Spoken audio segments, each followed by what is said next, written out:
How are you, Josh? I'm solid. How are you? I'm solid as well. You know, we're stoked that you're playing Riot Fest here in Chicago. You've been here so many times over the years. You see Chicago on the schedule. What do you think of? Do you think of a specific show or story or place that you love about Chicago? I kind of think about the Liars Club a lot of the times, actually. Oh, yeah. But I really loved the last Riot Fest. I really did. It had Wu-Tang Clan. Mike Patton was on there. It was 2017, I believe. Yeah. Danzig played. There were so many bands that I loved on that. Yeah, it was just top to tail incredible. So I'm looking forward to it. And Riot Fest this year is also pretty top shelf with yourself and Foo Fighters and Turnstile and all these really cool rock bands playing Riot Fest. So we're definitely stoked for that. I haven't seen the lineup yet, but I'm excited.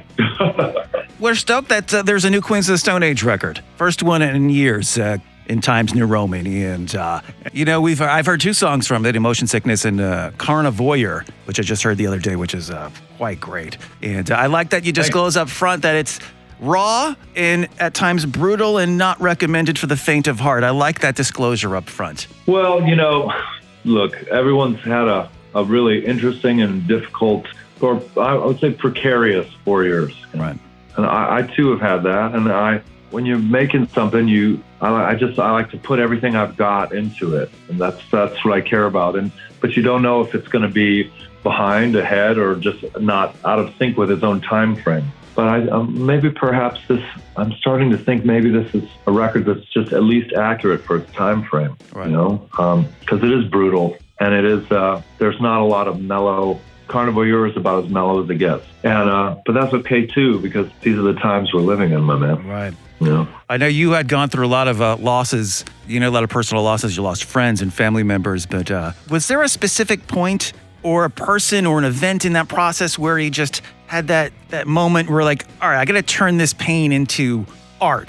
I'm going to turn it around. Was there a specific point where you just said, yes, this is the time I'm going to do something? Well, I think it would be a shame to hold on to things when the reality is they're gone. Right. So I think sort of learning to accept that I had this thing and it's gone now, but you can still, I've had an example. The example I would use to be, friends dying. Like I could still love them. I don't need to stop loving these people. And I just and I think accepting the reality for what it is the goal.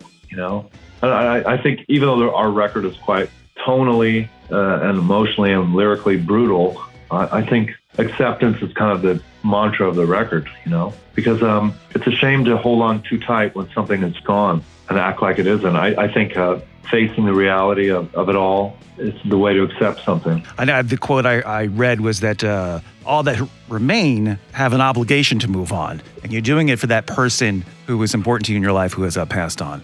Yeah, well, and that's not to say this is like a downer record. I think we're all living the film of our lives, and this is a soundtrack to mine. And I think we made this as honest as possible, and in the hopes that it attracts somebody who is in a moment where they need something to be just real for them and authentic. And I'd like to be that thing. I don't know if my expectation or desire isn't to be in the biggest thing ever. I'd like to be in the realest thing I could possibly be in. And I don't have much more expectation than that.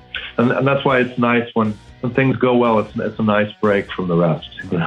I caught on to it. I lost my mom about a year and a half ago. And I'm sorry, bro. Yeah, thanks, dude. And, you don't know how to process it, but I just remember what she would say. She would say, you do nothing, you get nothing. Yeah. So, and it's just that, like, she would want me to do what I love to do. And, she was a go-getter. So, and that's the important thing now, that the time and purpose for me is what I think is most important. Like, is it worth my time? Is it serving a purpose and serving others? And that's how I live my life in 2023 and moving forward. So I sense a lot of that in this album. Yeah, you're 100% correct. I'm actually glad to thank you for sharing that actually with me, because my grandpa was always like, life is hard because it's worth it. Right. And I think perhaps when you're younger too, you bond over, it's easy to bond over what you don't like. I don't like this table, it's blue, it's here, it's this. But I think ideally you get to a spot where you move at the speed of inspiration and passion only. And you find a way to bond over what you love and what you care about. Right. And this is, and you really borrow the friction of the difficulties of time, the car crash of difficulty. Mm-hmm. You know, I mean, look, like the universe is made out of positive friction. It's made out of the same thing, babies. And, you know, I mean, yeah. This is, and so is music. It's made from the collision and the brutality of life. And I that sounds really heavy, and it is, but it's not negative. It's the way it is. It's real. Yeah. And the desire to do something real, this is acknowledging that car crash and that borrowing friction from each other. Yeah. Is the way to do it, you know? And I always thought to myself, like, scars are cool, man. I'm good with that. Yeah. They tell a story. All we're doing is acknowledging we made it, you know? Right. And I just, I find that I romanticize those moments, you know? And that's why I play. So I understand what you're saying. Thank you for telling me that. The new album comes out next week, In Times New Roman. The two songs I've heard so far are fantastic, Emotion Sickness and Carnivore.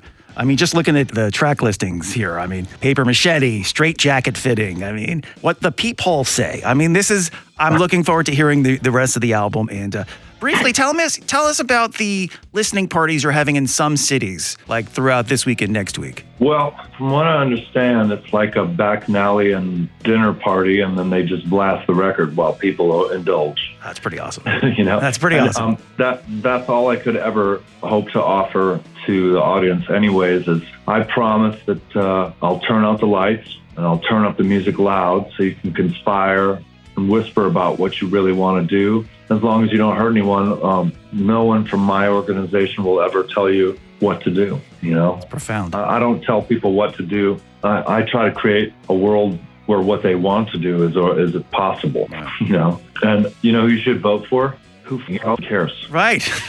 Right. All right, Joshua, thank you so much. You announced a tour today, including Riot Fest here in Chicago. The new record comes out June 16th. Thank you so much for your time and your perspective. Thank you. And thank you for sharing with me. I appreciate it, man. Of course, Josh. Have a good one. See you next time. Ciao.